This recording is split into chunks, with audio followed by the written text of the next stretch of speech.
You are listening to Second Chance Ministry Radio.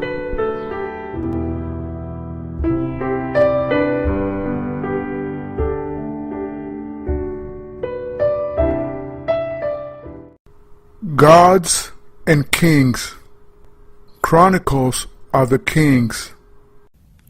Shortly after King Solomon's death in 931 BC, the Promised Land split into two separate kingdoms. Israel, the larger nation to the north, set up its capital in Samaria and was no longer governed by a descendant of King David. In the southern nation of Judah, where this story takes place, David's royal line continued to rule from Jerusalem. This narrative centers on the lives of two kings of Judah, Ahaz, who ruled from 732 to 716 BC, and his son Hezekiah, who ruled from 716 to 687 BC. And now, Gods and Kings. Chapter 2. The nightmare jolted Hezekiah awake. He had dreamed of Molech again, the image so vivid that he'd felt the heat of the flames. He lay awake in the darkness, breathing hard, his heart pounding until his chest hurt. He listened for soldiers and distant drums, but the palace hallways were quiet. It was just a bad dream, he told himself. But when he gazed at Eliab's bed, he knew that Molech was real. He hadn't been dreaming on that terrible morning when they'd taken Eliab and thrown him into the fire. What if the soldiers came back for him? It seemed to Hezekiah like a long time had passed since Eliab had died. Uncle Maaseiah and his soldiers had all marched away into battle. But what would happen when they returned? Hezekiah wondered if they would throw him into the monster's mouth the way they'd thrown Eliab. He remembered how the soldiers had picked him up as if he'd weighed nothing at all. He remembered their swords and spears. A shudder passed through his body that jolted him upright. He was helpless. The servants who slept nearby wouldn't save him. They hadn't saved Eliab. Only Mama had tried to stop the soldiers. She would protect him. Hezekiah climbed out of bed and ran down the darkened corridors to his mother's suite in the harem. Ever since Eliab died, she had allowed him to come and stay with her whenever he had a bad dream, and the nightmares had come nearly every night. Her door was unlatched. Hezekiah pushed it open and ran to her. "Mama! Mama! I'm scared!" he cried. She sat all alone on the cushioned window seat, gazing into the night sky, but she turned at the sound of his voice and reached to gather him into her arms. "Come here, my little one. Hush now. Don't cry." Mama was warm and soft and very beautiful. Her dark hair flowed down her back in thick waves and smelled like flowers and myrrh. Hezekiah felt safe here. She would keep the soldiers away. She would stop the nightmares from coming. In the comfort of her arms, with his cheek resting against her shoulder, Hezekiah closed his eyes and fell asleep. The sound of voices startled him awake. He cried out in fright, terrified that the soldiers had returned, but only his father stood alone in the doorway. He seemed huge to Hezekiah, his face scary in the flickering lamplight. Mama tightened her grip until Hezekiah could scarcely breathe. Her heart was beating as rapidly as his was. "What is that boy doing in here?" Ahaz asked. He was wheezing from his climb up the stairs to the harem, and his forehead glistened with sweat. "Good evening, my lord," Mama said, her voice almost a whisper. I didn't think you would come tonight. Your son had a bad dream. He came to be comforted, that's all." "Well, send him back to his room." Ahaz seemed so frightening that Hezekiah wished he could melt into his mother's arms. Instead, she slowly released him, lowering his feet to the floor as she stood. Then she tugged on his hand, urging him to bow down to Ahaz, as she was doing. "Your father is our king," she told him. "We must bow to show respect to his majesty." Hezekiah did as he was told. When he glanced up, his father looked pleased. "Your son Hezekiah is much like you, my lord," Mama said, resting her hands on Hezekiah's shoulders. He will make a fine choice to be your heir and successor one day." Ahaz crossed the room until he stood in front of them. Hezekiah's heart raced so wildly as his father studied him that he was afraid it would burst. He wanted to run and hide. "But you aren't my firstborn," Ahaz said. "I gave my firstborn as a gift to Molech." Hezekiah began to tremble as the awful truth sank in. It wasn't the soldiers he needed to fear. It was his father. He was the one who had ordered the soldiers to throw Eliab into the flames.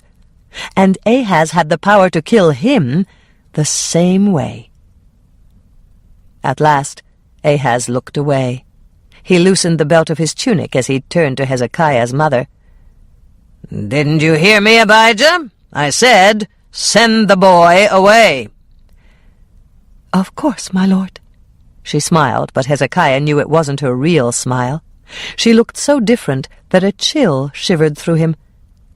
Mama was afraid of King Ahaz, too, almost as afraid as he was.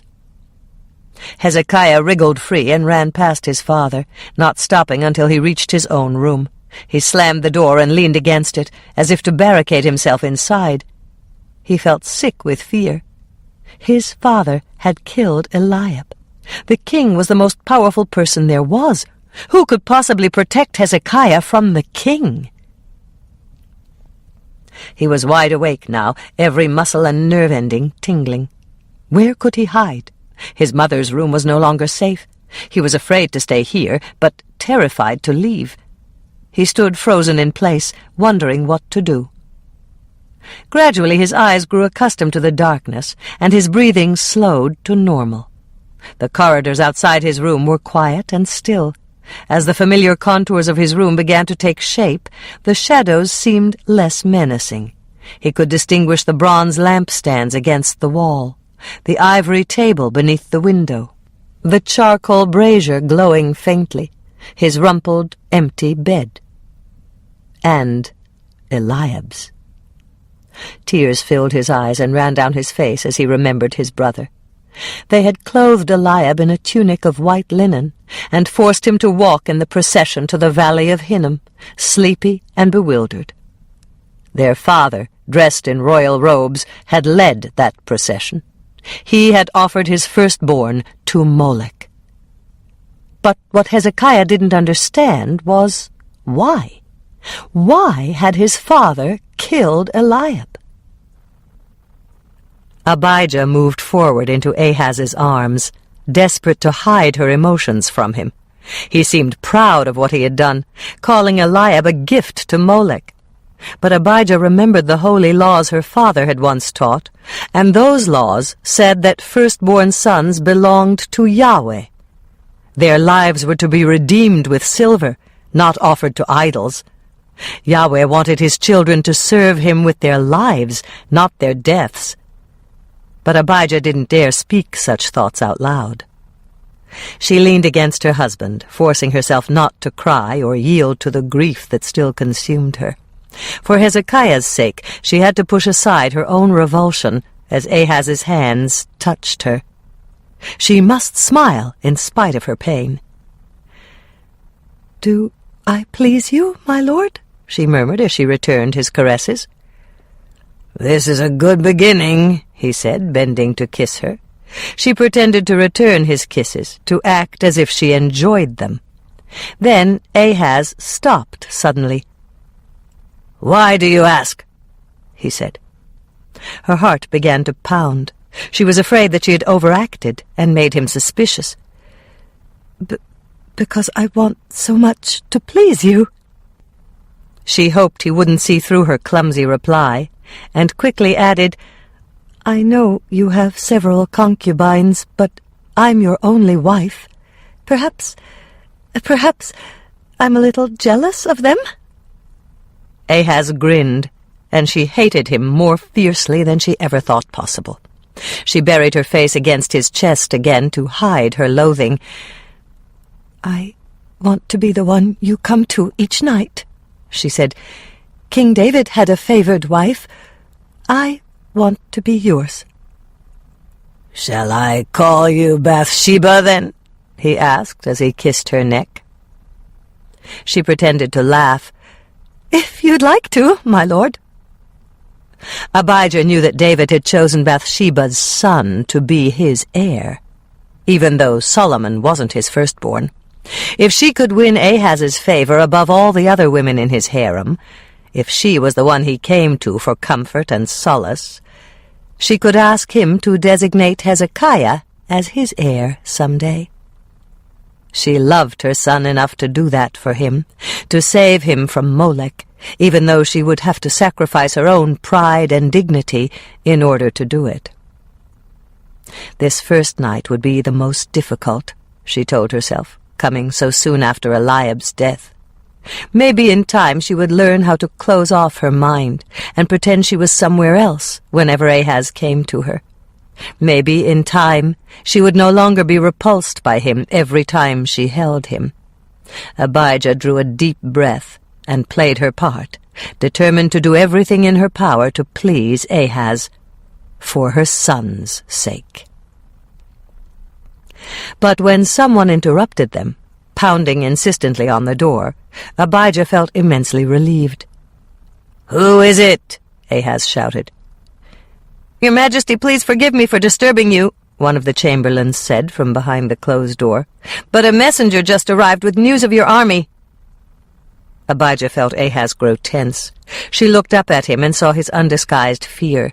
She thought of Eliab and felt no pity for him. "Just a minute," Ahaz called as he composed himself. Abijah followed him as he crossed the room and opened the door. The chamberlain who waited outside looked very worried. "I'm sorry, Your Majesty. I never would have interrupted you if it hadn't been so urgent." "What's the news?"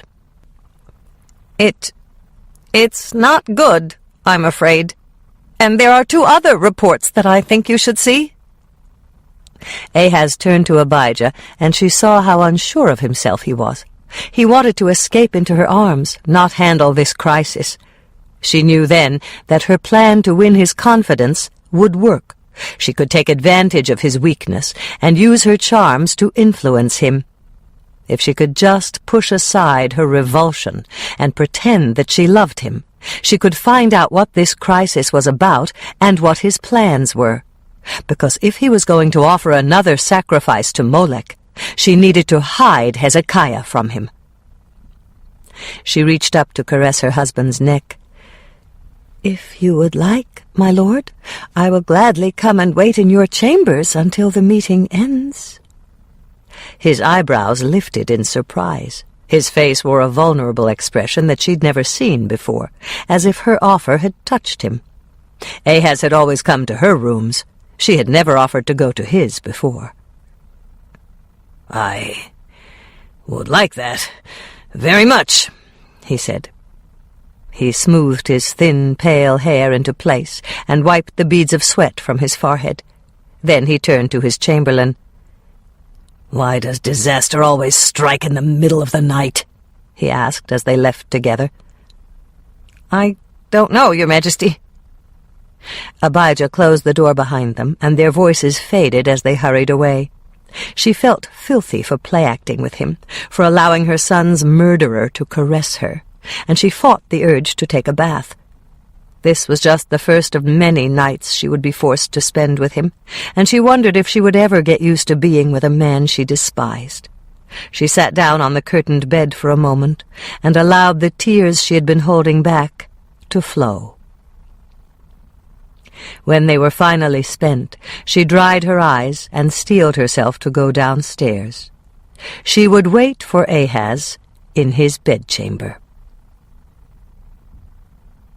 Hezekiah stood by his door for a very long time, listening to every sound, a cricket chirping in the courtyard below his window, an owl hooting softly in the valley near the spring, a shutter creaking as the wind blew past his window. Before long the night sounds merged into a comforting rhythm, and his legs grew weary, his eyes heavy with sleep. He was about to climb back into bed when he saw torchlight dancing through the crack under his door. Someone hurried down the hallway toward his room. then past it. Hezekiah opened the door a crack and peered out. He heard insistent pounding and urgent voices around the corner by his mother's room. He listened, ready to run, his heart thumping in his chest. A moment later the light grew brighter as the man with the torch moved down the hall toward him again. He saw his father rounding the corner with a palace chamberlain. "I've summoned your advisers to the council chamber," the servant was saying. "You'll have a few minutes to read the reports for yourself before the counselors arrive." Hezekiah stared through the narrow crack as his father hurried past. "What about my brother?" Ahaz asked.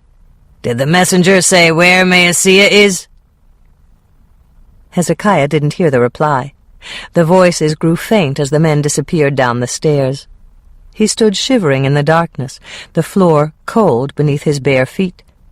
Why was his father asking about Uncle Maaseiah? Hezekiah stepped out into the hallway. For a moment he considered running back to the safety of his mother's room. But then a great need, the need to understand why his father had sacrificed Eliab to Molech, overshadowed his wish for comfort. He crept down the stairs, following Ahaz to the council chamber. A heavy curtain guarded the service entrance to the chamber, and Hezekiah slid past it, hiding in the anteroom where the servants usually waited to be summoned. The tiny room was empty, so he crouched behind a pillar and peered into the council room. His father's throne stood on a raised dais at one end of the room, with Uncle Maaseiah's empty seat beside it. Thick wool carpets and cushions were arranged in front of the dais for the king's advisers, and a servant scurried between them, lighting lamps and charcoal braziers. The room seemed gloomy, even with all of the lamps lit. When the servant finished, he left the council chamber, hurrying past Hezekiah without seeing him. King Ahaz stood beneath a lampstand, reading from a scroll, his lips drawn into a thin line. Hezekiah heard him moan, and the parchment dropped to the floor as Ahaz tore the front of his robes. "I never should have let him go into battle," he cried out. "How can I run this nation without Maaseiah?" He gazed up at the thick cedar beams as if the answer to his question was written up there. "Why don't you sit down, Your Majesty? You're upset." The chamberlain took Ahaz's arm and led him to his throne. "You've suffered a great shock, but your counselors are coming now. They'll know what to do." Ahaz dropped into his chair as his advisers began hurrying into the room. They appeared groggy and confused, rubbing the sleep from their eyes. "Is it news of your army, Your Majesty?" someone asked.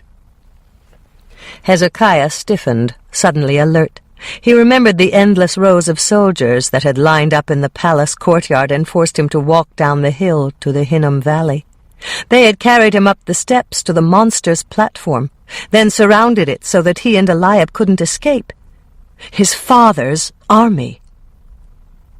King Ahaz lifted a wine goblet from the ivory table beside his throne and took 2 quick gulps, then wiped his lips with the back of his hand. "Yes, disastrous news," he replied. "The army that I sent north to stop the invasion has been defeated. 120,000 soldiers have been slaughtered. My 3 commanders, Azrikam, Elkanah, my brother Maaseiah." He gestured to the empty seat beside his as his voice choked. The room grew so still that Hezekiah could hear the oil lamps hissing faintly as they burned, casting wavering shadows on the walls. "All 3 men are dead," Ahaz said at last. He reached for the wine glass again and gulped 2 more mouthfuls. "The enemy alliance proved stronger than we thought. I've lost most of my army, and the invaders are still marching south, overrunning every village and town in their path. They've taken more than 200,000 people captive." Hezekiah heard several of the advisers moan. Ahaz gulped another drink, then gripped the arms of his throne as if to steady himself. "The enemy is heading here. They're going to attack Jerusalem. and try to overthrow my government." Everyone started talking at once, as a ripple of fear coursed through the room. When the shockwave reached Hezekiah, he began to shiver. He crouched lower in the shadows. Ahaz drained his glass, then shouted, "Shut up and listen to me! There's more!" Instantly the room fell silent. "I've had news from the south as well. The king of Edom has taken advantage of this crisis to invade our only seaport. Elath is lost." Once again the meeting dissolved into chaos, and once again Ahaz shouted the men into silence. "There's still more! Our old enemies, the Philistines, have come against us too. They've raided towns in the foothills and the Negev, and have already captured Beth-Shemesh, Ajalon, Timnah, 3 or 4 others I can't remember." The men stared at Ahaz as if unable to believe what he was telling them. "We're being attacked on 3 sides?" someone asked. "Yes."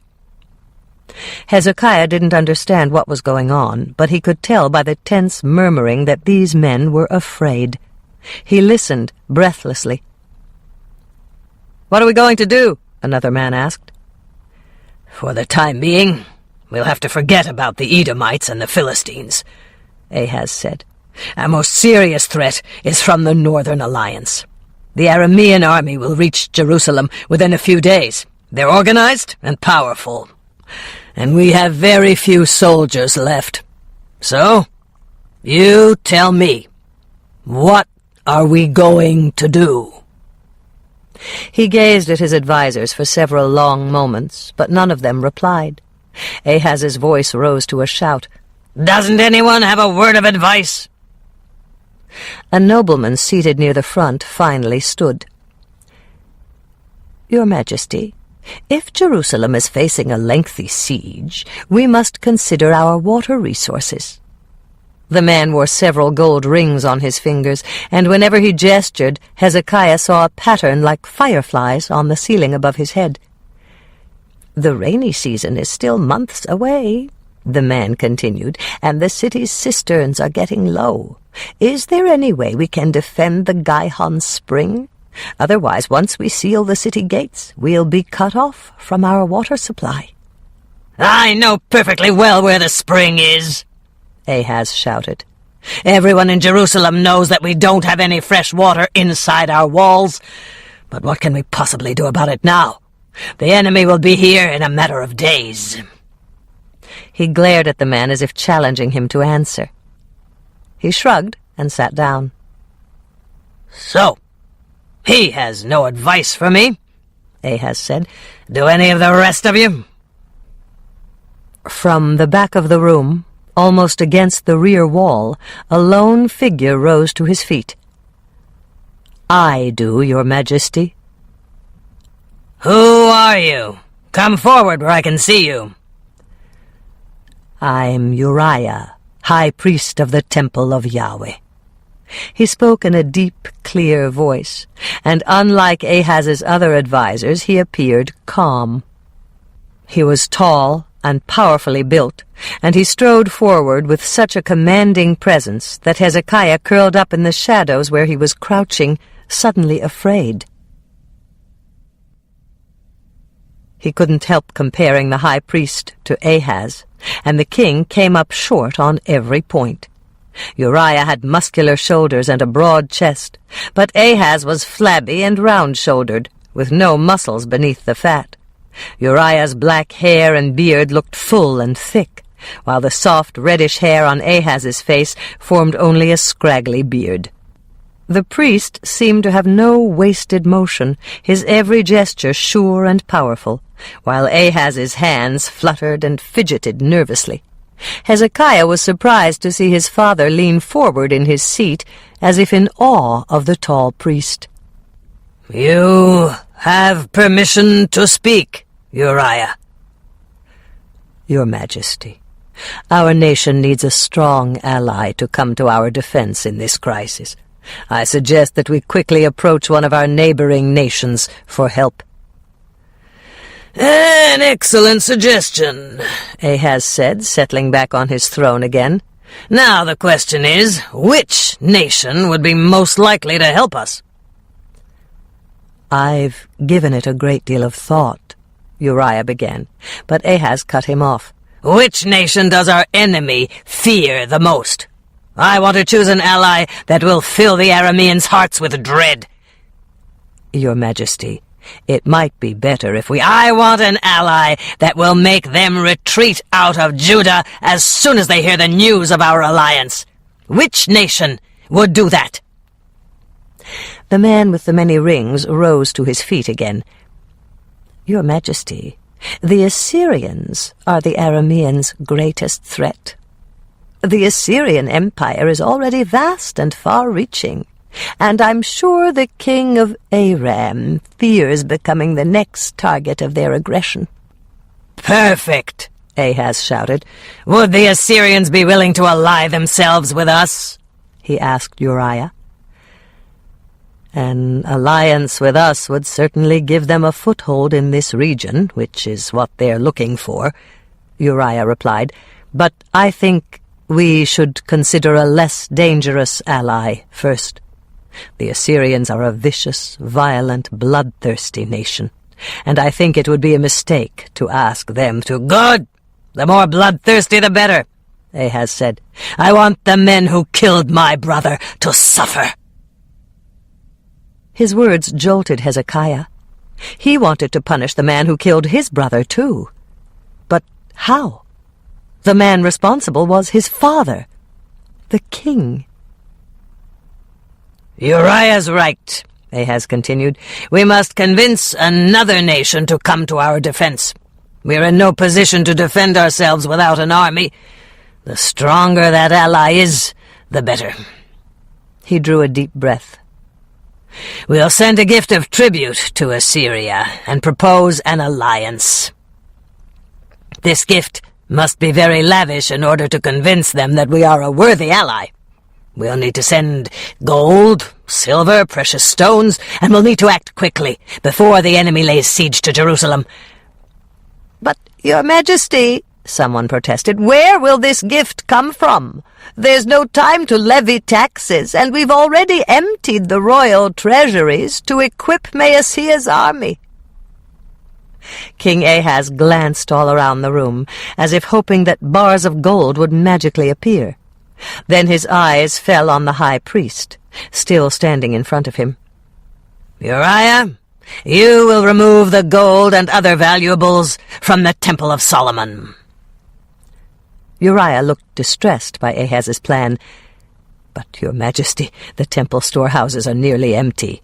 The only valuables remaining are the sacred vessels that are used for worship. It's true that the Holy of Holies contains a wealth of gold, but it is part of the structure. There's no way to remove it without permanently damaging Yahweh's dwelling place. King Ahaz didn't appear to be listening. A wealth of gold, he repeated. I'm favorably impressed with your wisdom and counsel, Uriah. I'm putting you in charge of the gift to Assyria. If you do well, you will be the new palace administrator in my brother's place. He gestured to the empty seat at his right-hand side. Tear the temple down if necessary, but this gift must be acceptable to the Assyrians. Uriah nodded slightly, his expression unreadable. Yes, Your Majesty. When everything is ready, I will send a delegation to the Assyrian monarch, along with my personal appeal for a covenant with his nation. Ahaz looked confident for the first time that night. He rose from his chair and began issuing orders, gesturing to his advisers. We'll need to raise another army for the defense of Jerusalem. You three are in charge of that. As for the rest of you, begin spreading word of the coming siege as soon as you're dismissed. Make sure the city and surrounding areas are prepared as quickly as possible. It may take some time for our new Assyrian allies to rally to our defense. The task of making so many decisions seemed to exhaust Ahaz. He sank onto his throne again when he was finished. That's all we can do for now. You're dismissed. Where's my servant? Hezekiah didn't move aside in time, and Ahaz's servant nearly tripped over him as he rushed into the anteroom to attend to the king. "What are you doing here?" the man asked. He grabbed Hezekiah by the shoulders. "You don't belong in here." "Let me go," Hezekiah said as he struggled to break free. He needed to run upstairs and hide before his father saw him. But Ahaz had already heard the commotion. "What's going on over there?" he asked. "Where's my servant?" "I'm here, your majesty. I'm coming. Forgive me." He carried Hezekiah, still struggling, into the council room. "I found this boy in the antechamber. I don't know how—" "You again. What are you doing down here?" Ahaz demanded. Hezekiah couldn't speak. He wanted to rush forward and strike his father for killing Eliab, but he couldn't seem to move. As he gazed up at Ahaz, a terrible darkness began building deep inside Hezekiah, growing moment by moment like a powerful storm. He was terrified of his father. That was certainly part of it. But this new feeling was much bigger, much more overwhelming than fear. It was hatred.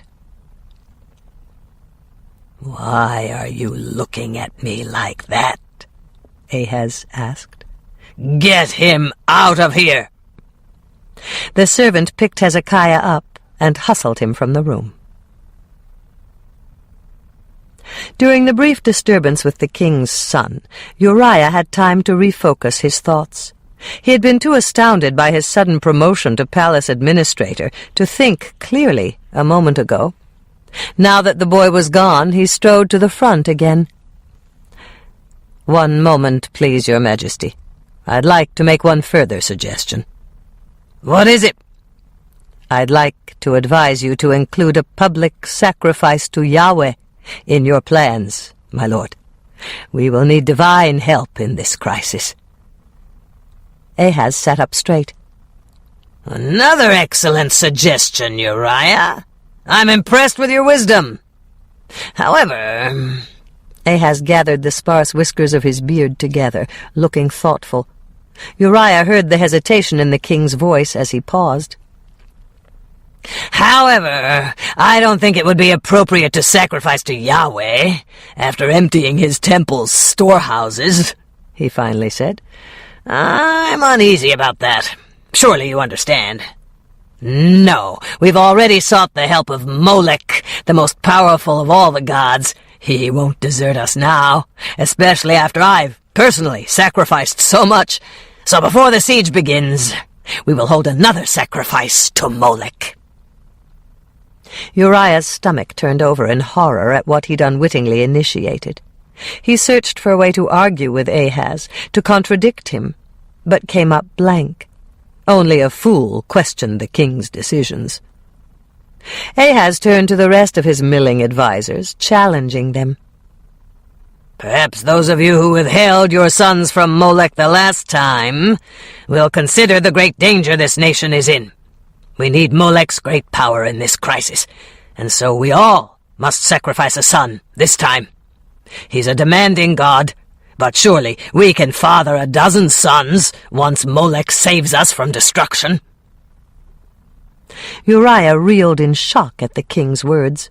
Ahaz planned to kill another son, another of Abijah's children. As high priest, Uriah was sworn to fight against idolatry, not promote it. How had his advice to the king gotten so out of control? "The sacrifice to Molech must take place as soon as possible, before the siege begins," Ahaz continued. He turned to Uriah. "I will leave all the preparations for it in your hands." Uriah felt all the blood drain from his face as he stared at Ahaz.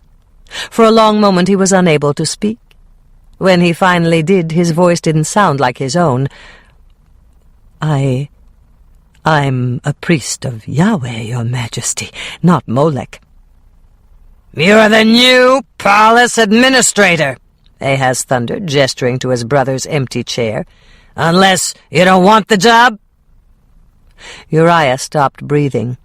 He had mere seconds to make the biggest decision of his life, a decision that would set the course of his future. He could sit at the king's right-hand side, or he could refuse. "Of course, Your Majesty," he finally said, bowing slightly. "As you wish." "Good. Then you're dismissed." It took an enormous effort for Uriah to walk from the room on his trembling legs. Several of the other advisers tried to speak with him, to congratulate him as he left the council chamber, but he moved past them like a blind man. He needed to get out of the palace and find a place to sit down and think.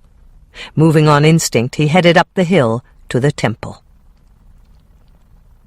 Dawn was only an hour or two away, judging by the fading stars in the eastern sky. He needed to assimilate everything that had just happened before his many responsibilities as high priest crowded out all his other thoughts. He crossed the deserted outer courtyard and sank down on one of the steps that led to the inner court. The stones felt colder than the night air as he leaned against them. It had been an astounding meeting.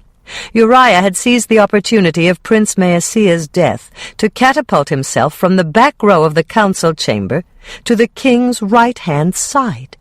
He had suddenly attained a position of enormous power in the nation, power he had worked hard to claim for over 18 years. He should be overjoyed. Yet a gnawing unrest filled Uriah's soul as he thought of the price he would pay for that power.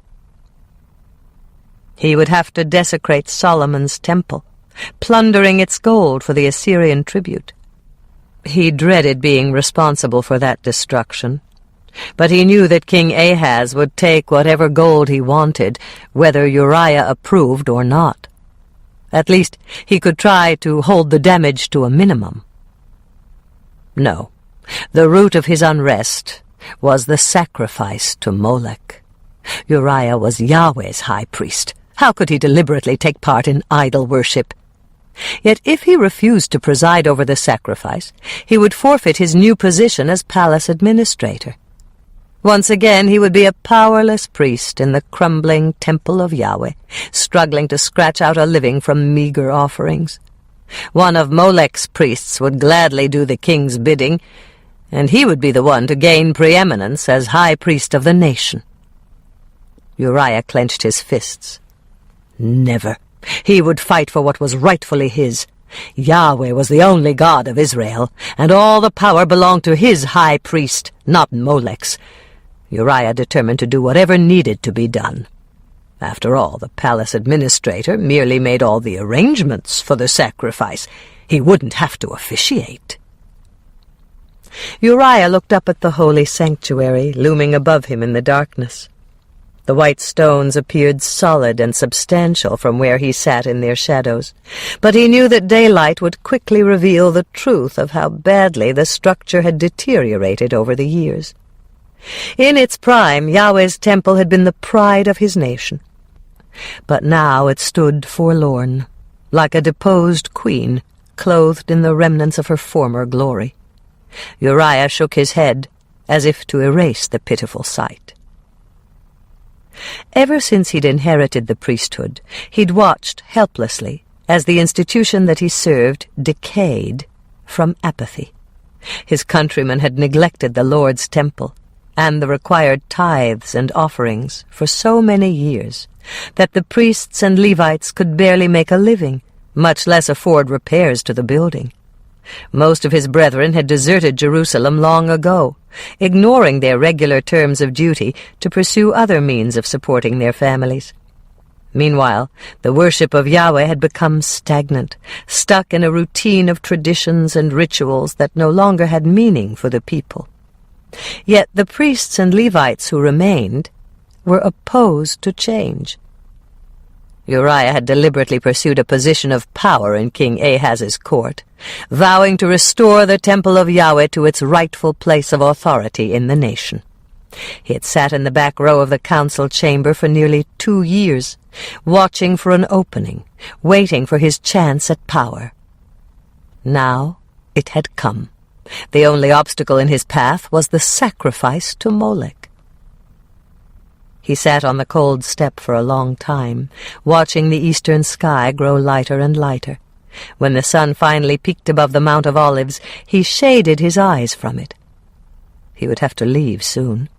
The priests and Levites would be arriving to begin their preparations for the morning sacrifice. But Uriah couldn't seem to move. As a man of God, he knew that he should pray about a decision as big as this one, and he found it odd that he hadn't, that he couldn't. The longer Uriah sat, the more he longed for someone to confide in, someone who could appreciate the opportunity that King Ahaz had offered him and help put his conscience to rest. He thought of Zechariah the Levite. His former teacher and mentor was a brilliant man, well versed in the minutest letter of the law.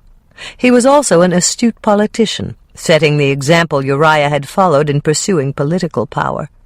And although Zechariah had lost his position in court after King Uzziah died, Uriah felt drawn to him now. Zechariah was one of the few men who could understand the dilemma that Uriah faced and offer him advice. He slowly rose to his feet, his body stiff with cold, and walked around the courtyard to the rusting door that led to the Levites' quarters. He paused in the dim corridor outside Zechariah's room. Seeing his former teacher always brought back memories of Abijah, and with those memories, a sense of hopeless frustration. Uriah had always known that she couldn't belong to him, but that knowledge hadn't stopped him from wanting her. He had loved Abijah since the first day he'd seen her, the first day he'd become her father's pupil. And his love for her was the only thing in his life that he'd never been able to control. He loved her still, the king's wife. Uriah finally forced Abijah from his mind and rapped on her father's door. While he waited, he thought of all the changes in his mentor's life, how Zechariah had fallen from political power, how he'd lost his home, his wife, his health. When no one answered the door, Uriah realized that he hadn't seen Zechariah in months. He nearly turned away, then decided to knock one more time. "Go away," Zechariah called from inside. "Leave me alone." Uriah stared at the closed door. He had put on a show of great self-confidence before the king a short time ago, but he suddenly felt inadequate before the man he had always admired and sought to emulate. "Rabbi Zechariah, it's me, Uriah. May I have a word with you, please?" Several minutes passed before Zechariah opened the door. He looked confused, his eyes bloodshot and unfocused, his robes rumpled and sour-smelling, as if he'd slept in them. Uriah nearly turned away a second time. This couldn't be the respected Levite, the man who had once sat at the king's right hand. But it was. The man Uriah remembered was tall and lean and strong. But now Zechariah's shoulders stooped, as if bearing a heavy load. The spark of intelligence had vanished from his distinguished face and green eyes, and his pale features looked drained of life. He was barely 55, but his unkempt hair and beard made him appear much older. "Uriah, come in, Zechariah stammered. He led the way into the room, staggering slightly, and cleared a place in the clutter for Uriah to sit. "I'm sorry if I've disturbed you," Uriah began, "but I need to talk to you." He struggled to conceal his shock at the change in Zechariah. He could barely remember why he had come. "I'll get some wine," Zechariah said. He tottered over to a shelf and produced a skin of wine and 2 goblets. Uriah winced with embarrassment. No, thank you, Rabbi. It's too early for me. But please, you go ahead." He felt ashamed for Zechariah. Coming here had been a mistake. Uriah stared at the floor, groping for words, wishing he could leave. Zechariah took a few quick gulps from the wineskin. Then, with a pathetic remnant of his former dignity, he pulled up a stool and sat opposite Uriah. What did you need to talk to me about? Uriah saw the respected teacher he had come to seek as if through a dingy curtain. He cleared his throat. Rabbi, I have just come from a meeting with King Ahaz. I wanted you to be the first to know. I've been appointed palace administrator.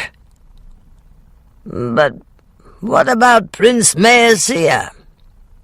Our army has been defeated. We've suffered enormous losses. The prince is dead. It's a great honor for you, but Prince Maaseiah, Zechariah's confusion didn't seem to be caused by the news. His gaze darted all around the room as if he wasn't quite sure where he was. I want to accept this position, Rabbi. It's an extraordinary opportunity, but it would mean... Uriah couldn't bring himself to admit that it would mean idolatry. He realized suddenly that he hadn't come for Zechariah's help in making a decision. Uriah had made his decision in the council chamber, the moment Ahaz had offered him the prince's empty seat. He had come to win Zechariah's approval, as if his former teacher could somehow absolve him from guilt. It's just that some of my duties as palace administrator may go against the teachings of the Torah, Uriah explained. But if I use this opportunity to establish myself as a close advisor to the king, I will be in a position to teach King Ahaz about Yahweh's law. And ultimately, I can do a great deal of good. He leaned forward on the edge of his seat, almost pleading for Zechariah's approval. All my life, all my ambition and striving has been with one goal in mind: to revive the role of the priesthood and make the temple an influential force in this nation again. Now I can do that. I've worked my way up from the bottom, waiting for an opportunity like this. I'll be second in command to the king. Zechariah stared at him blankly, as if wondering where he fit in.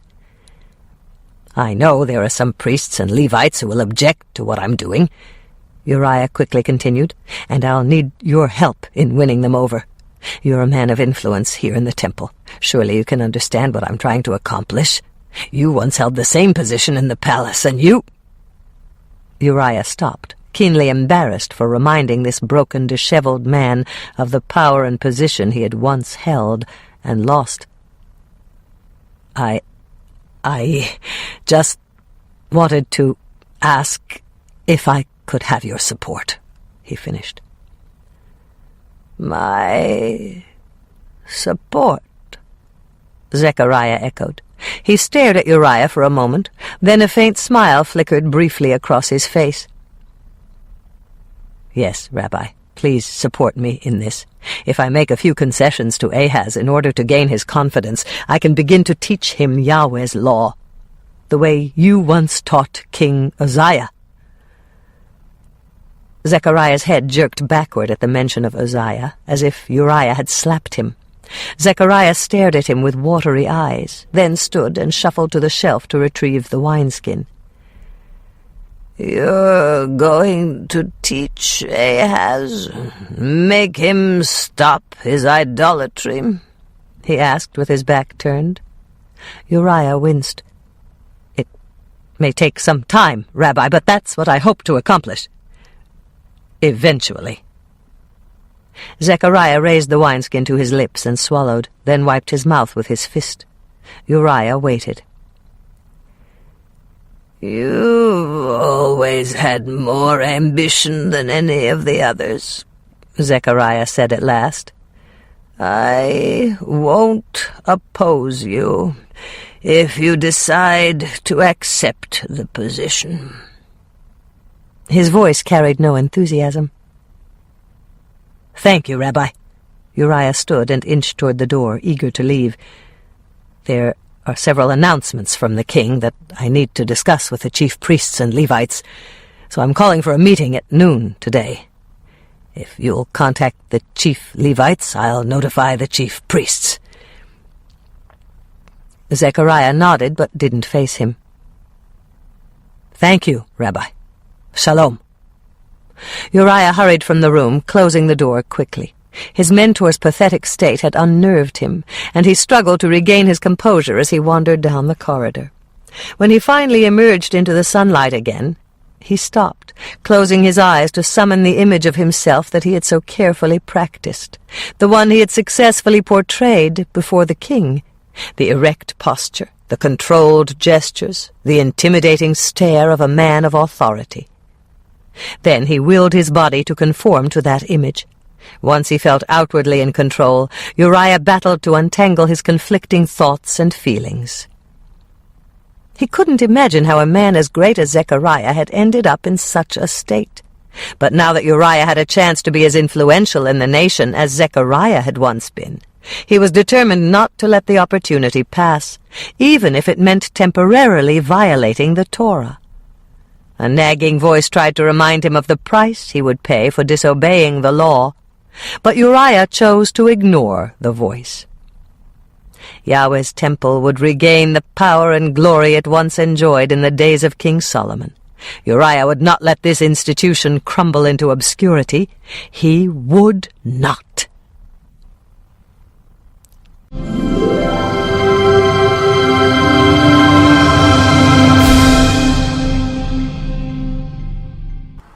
You are listening to Second Chance Ministry Radio.